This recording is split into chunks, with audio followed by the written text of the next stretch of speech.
மாலையில் சந்தித்தேன் மையலில் சிந்தித்தேன் மாலையில் சந்தித்தேன் மையலில் சிந்தித்தேன். வணக்கம் நண்பர்களே.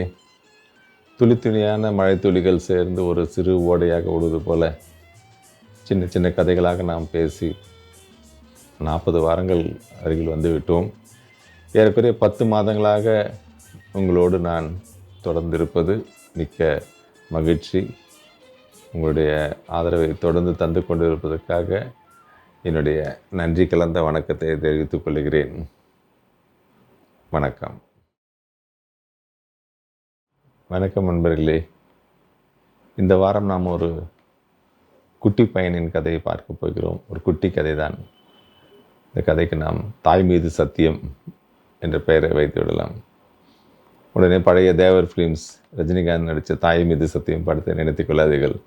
இது கோட்டி என்கிற ஒரு குட்டி பையனுடைய ஒரு குட்டி கதை. கோட்டி அவங்க அம்மாவுக்கு ஒரே பையன்.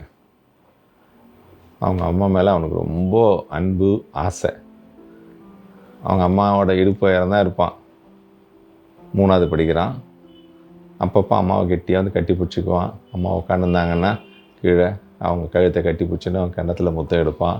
அவங்க அம்மாவும் அவன் மேலே ரொம்ப அன்பாகவும் ஆசையாக இருப்பாங்க. அவங்களும் குட்டி பையன் எப்போ வந்தாலும் அவங்கள கட்டி பிடிச்சி அவனுக்கு முத்தம் கொடுப்பாங்க.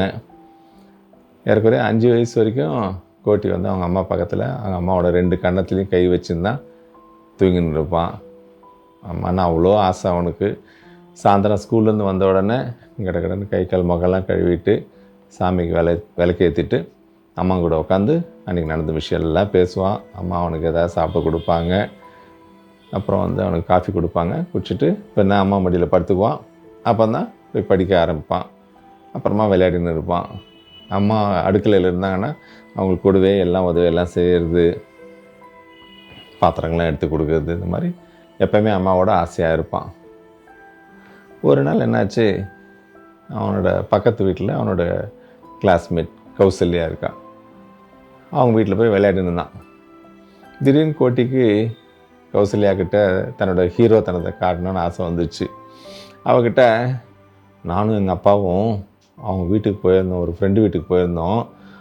அவங்க வீட்டில் ஒரு 10 அடி உயர சுவர் இருந்துச்சு. அது மேலே ஏறி நான் குதிச்சேன் தெரியுமா அப்படின்னோடனே கௌசல்யாவுக்கு ஆச்சரியமாகிடுச்சு. 10 அடியா? அவ்வளோ உயரம்னா ரொம்ப பெருசாக இருக்குமே, நீ பெரிய ஹீரோ தான் கோட்டி அப்படின்னா. கோட்டிக்கு ரொம்ப பெருமையாக இருந்துச்சு. அதுக்கப்புறம் விளையாடிட்டு டைம் ஆகிடுச்சு. இருட்ட ஆரம்பித்த உடனே 2 பேரும் அவங்க வீட்டுக்குள்ளே வந்து உக்காந்துட்டாங்க. டிவி போட்டு பார்க்க ஆரம்பித்தாங்க. கோட்டி உடனே நான் வீட்டுக்கு போகிறேன் அப்படின்ட்டு ஓடி வீட்டுக்கு வந்தான். வீட்டுக்குள்ளே நுழையும் போது அந்த ஸ்பிரிட் வாசனை, அவனுக்கு அந்த ஆஸ்பத்திரி வாசனையே பிடிக்காது. என்ன திடீர்னு இங்கே வாசனை அப்படின்னு போனால் அம்மா அவங்க ரூமில் படுத்துன்னு இருக்காங்க. அவங்க அப்பா ஒரு வாரமாக நின்று இருக்காரு. டாக்டர் அங்கிள் அப்போ தான் இன்ஜெக்ஷன் போட்டிருக்காரு. கோட்டிக்கு புரிஞ்சிச்சு, ஓஹோ நம்ம பொய் சொன்னனால தான் அம்மாவுக்கு உடம்பு சரியில்லாமல் போயிடுச்சு. அவனுக்கு அழுகழுகியாக வருது. அவங்க அப்பா பக்கத்தில் போய் நின்றுக்கிறான். அவங்க அப்பா மேலே சாஞ்சிக்கிறான். அழுகிறான். அவங்க அப்பா அவனை கட்டி பிடிச்சி, ஒன்றும் இல்லைடா அம்மாவுக்கு கொஞ்சம் ஜுரம், தலைவலி, அவ்வளோதான்டா அப்படின்னாங்க. கோட்டிக்கு தெரிஞ்சிச்சு, ஓ நம்ம பொய் சொன்னனால தான் அம்மாவுக்கு தலைவலி. டாக்டர் அங்கிள் கண்டிப்பாக அம்மா கிட்ட சொல்லிட்டுருப்பாங்க. அம்மா நம்ம மேலே எவ்வளோ அன்பாக இருக்கிறாங்க, நம்ம இந்த மாதிரி பொய் சொல்லி அம்மாவுக்கு தலைவலி வர வச்சுட்டோமே, கண்டிப்பாக டாக்டர் அங்கிள் சொல்லியிருப்பார், அவ்வளோதான் அம்மா நம்மளை என்ன நினைப்பாங்களோ அப்படின்னு நினச்சின்னு அழுதுன்னு இருக்கான். அப்படியே அவங்க அப்பா மேலே சாஞ்சிருக்கான். திடீர்னு அவனுக்கு தோணுது, கடன்னு வெளியே ஓடுறான். அவங்க அப்பா எங்கடா போகிறேன்னாங்க. இதை வந்துட்டேன் அப்படின்னு ஓடி போய் நேராக கௌசல்யா கிட்ட போகிறான். கௌசல்யா உட்காந்து டிவி பார்த்துன்னு வேர்க்கடலை சாப்பிட்டுன்னு இருக்கா. வா கோட்டி வா, வேர்க்கடலை சாப்பிடு அப்படின்றான். இல்லை நான் உங்கள்கிட்ட ஒரு விஷயம் சொல்லணும். சொல்லு கோட்டி அப்படின்னா. நான் அந்த சவுத்தில் ஏறி குச்சேன்ல, இப்போ தான் எங்கள் அப்பாட்ட கேட்டேன், அது 5 அடி உயரம் தான் அப்படின்னு சொன்னார் அப்படின்றான்.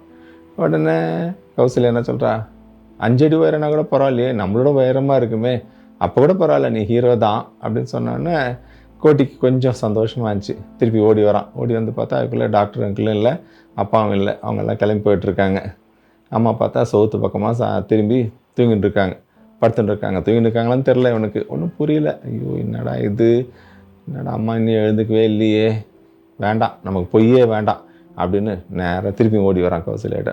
கௌசல்யா அப்படின்றான். என்ன அப்படிங்கிறாவ. நான் செவுத்துல ஏறி குதிக்கவே இல்லை, நான் சும்மா சொன்னேன் அப்படின்னா. கௌசல்யா பரவாயில்ல, அதில் போய் நான் கோட்டி அப்படின்னா. இல்லை நீ ஒன்றும் தப்பாக நினைக்கலேன்னு. இதில் போய் என்ன இருக்குது கோட்டி, ஒன்றும் தப்பாக இல்லைன்னா. கோட்டிக்கு அப்போ தான் நிம்மதியாச்சு. நேராக திருப்பியும் ஓடி வந்தான். அம்மா உட்காந்துருக்காங்க கட்டில் மேலே. நேராக ஓடி போய் தரையில் உட்காந்து அம்மா மடியில் படுத்துன்னு அழ ஆரம்பிச்சிட்டான். அம்மா ஒன்றும் இல்லை கோட்டி, எனக்கு கொஞ்சம் தலைவலி ஜுரம் சரியாக போயிடுச்சு, டாக்டர் அங்கிள் வந்து ஊசி போட்டோன்னே சரியாயிடுச்சு, வா நம்ம காஃபி குடிக்கலாம் அப்படின்னு உள்ளே கூப்பிட்டு போகிறாங்க. காஃபி கலந்து கொடுக்குறாங்க. இவனு குடிச்சிட்டு அப்போயே மனசில் நினச்சிக்கணும், இனிமேல் நம்ம பொய்யே சொல்லக்கூடாது, பொய் சொன்னால் அம்மாவுக்கு தலைவலிக்கும், அம்மா மேலே சத்தியமாக நான் பொய்யே இனிமேல் சொல்ல மாட்டேன் அப்படின்னு மனசில் நினச்சிக்கலாம். நண்பர்களே, இந்த கதை இந்த 70s 80ஸ்லாம் புக்கு படிக்கிறவங்களுக்கெல்லாம் தெரியும். முன்னேற்ற பதிப்பகம் அப்படின்னு சோவியத் யூனியனுடைய புக்ஸ் எல்லாம் வைக்கும்ல, அதில் படித்த ஒரு கதை. வழக்கம் போல் பெயர்கள் மாற்றப்பட்டுள்ளன. அந்த புக்கெல்லாம் ஞாபகம் இருக்குன்னு நினைக்கிறேன். அப்போ படித்தவங்களுக்கெல்லாம் நல்லா ஒரு அடி நீளத்தில் ஒரு அடி அகலத்தில் பெருசாக புக்குங்க இருக்கும். விலை ரொம்ப கம்மியாக இருக்கும். அழகழகான படங்கள்லாம் இருக்கும். அதில் பார்த்திங்கன்னா பேருங்கள்லாம் ஈச் அப்படி தான் முடியும். இலியச், கோர்பச்சேவ், அந்த மாதிரிலாம் பேருங்க இருக்கும். லெனின் பற்றி புக்கெல்லாம் வரும். தீச்சுடர்கள் அப்படின்னு லெனினுடைய வாழ்க்கை வரலாறு, மார்க்ஸ், எங்கல்ஸ் இவங்களோட புக்கெல்லாம் இருக்கும். ரொம்ப அருமையான புத்தகங்கள் அப்போ படிச்சிருக்கிறோம். அதுலேருந்து ஒரு கதையை உங்களோட இப்போ பகிர்ந்துக்கினேன். நன்றி அன்பர்களே, மீண்டும் சந்திப்போம். அம்மாண்ணா சும்மா இல்லடா, அவ இல்லேன்னா யாரும் இல்லடா. அம்மாண்ணா சும்மா இல்லடா.